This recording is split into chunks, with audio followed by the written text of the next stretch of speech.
বাড়ি চলে এসেছি। তো পূজা তো এসেই গেল আমাদের কাছে।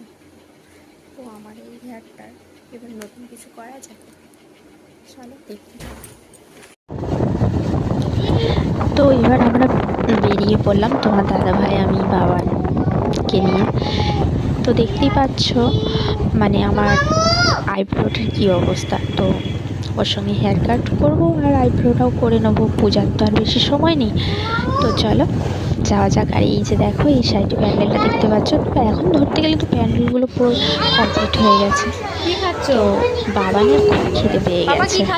তো আমরা প্রথমে চলে গেলাম রেস্টুরেন্টে। আমাদের ওখানেই একটা আমতলাতে রেস্টুরেন্ট আছে, ও চাউমিন খাবে বল। তারপর ওখান রেস্টুরেন্ট থেকে বেরিয়ে খাওয়া দাওয়া কমপ্লিট করে আবার হেয়ার কাটটা করে নিলাম। দেখলে তো তোমরা আমার হেয়ার কাটটা কেমন হয়েছে, তোমরা কমেন্টে জানিও আমার হেয়ার কাটটা কেমন হয়েছে। আর ওখানে তো এতই অসুবিধা হচ্ছিলো যে মানে আমি ভিডিও করতে পারিনি, যার কারণে তোমাদের দেখাতে পারিনি। তো চলো এবার সব কিছু কমপ্লিট, কেনাকাটাও হয়েছে। তার সঙ্গে এবার বাড়ি ফিরতে তো হবে।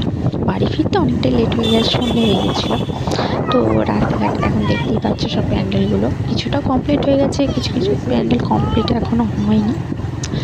সো ভিডিওটা ভালো লাগলে একটা লাইক করে দিও আর চ্যানেলটা অবশ্যই সাবস্ক্রাইব করে দিও।